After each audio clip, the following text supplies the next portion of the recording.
Hello everyone, welcome to my channel. దోసకాయ curry ఇష్టం లేని వాళ్ళు కొంచెం మసాలా యాడ్ చేసుకొని నేను చెప్పిన విధంగా చేయండి. చాలా టేస్టీగా ఉంటుంది. ఒక ముద్ద ఎక్కువ తింటారు.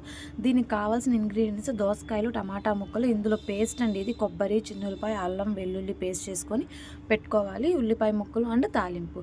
ఆయిల్ కడాయిలో బాగా మీడియం హీట్లో ఉన్న తర్వాత తాలింపు గింజలు వేసుకోండి. అది 2 మినిట్స్ వేగిన తర్వాత మనం పేస్ట్ చేసి పెట్టుకున్న పేస్ట్ని వేసుకొని దాదాపు 15 మినిట్స్ దాకా దీన్ని డీప్ ఫ్రై చేసుకోవాలి. లేకుంటే పచ్చివాసన వస్తుంది కూర. తర్వాత ఒక 4-5 కరివేపాకు రెబ్బలు వేసుకొని మళ్ళీ వేయించుకోండి. అదంతా బాగా వేగిందనగానే మనం కట్ చేసుకొని పెట్టుకున్న ఉల్లిపాయ ముక్కలు, పచ్చిమిర్చి ముక్కలు బాగా యాడ్ చేసుకొని ఒక 10 మినిట్స్ వేయించిన తర్వాత టమాటా ముక్కల్ని, దోసకాయ ముక్కలను కూడా యాడ్ చేసి బాగా మసాలా అనేది ఆ దోసకాయకి, టమాటాకి ముక్కలకు పట్టేలాగా బాగా ఇలా మిక్స్ చేసుకొని పెట్టుకొని మీడియం ఫ్లేమ్ మీద వేయించుకోవాలి. ఒక 10 మినిట్స్ ఆగిన తర్వాత దాంట్లో కళ్ళుప్పు, ఒక టేబుల్ స్పూన్ పసుపు అనేది యాడ్ చేసుకొని మళ్ళీ బాగా మిక్స్ చేసుకొని మీడియం హీట్లో పెట్టుకొని బాగా వేయించుకోండి. మీకు కర్రీలో నీరు అనేది తెలుస్తూ ఉంటుంది. దోసకాయ కర్రీ నీరు ఉంటుంది కదా, ఆ నీరు అనేది ఇంకిపోతుంది, ఇంకా మాడుతుంది అనుకునే టయానికి కొంచెం మీ దగ్గర ఉన్న కారం 2 టేబుల్ స్పూన్స్ కారం అనేది యాడ్ చేసుకోండి. మీ టేస్ట్ తగ్గ కారం యాడ్ చేసుకోండి. మీరు ఎంత తినగలరో అంత.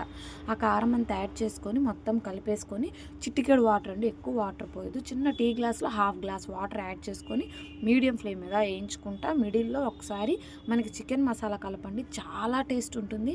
ఫైనల్గా గార్నిష్ కోసం అయితే నేను కొత్తిమీర యాడ్ చేశాను. చూసారా ఎంత బాగుందో దోసకాయ కర్రీ. ఇలా ఒక్కసారి ట్రై చేసి చూడండి, చాలా టేస్ట్ ఉంటుంది. మరి ఇలాంటి వీడియోస్ మన పేజీలో వస్తూనే ఉంటే వెంటనే వెళ్ళిపోయి సబ్స్క్రైబ్ చేసుకోండి. అండ్ ఆల్సో సపోర్ట్ చేసిన ప్రతి ఒక్కరికి థ్యాంక్ యూ అండి.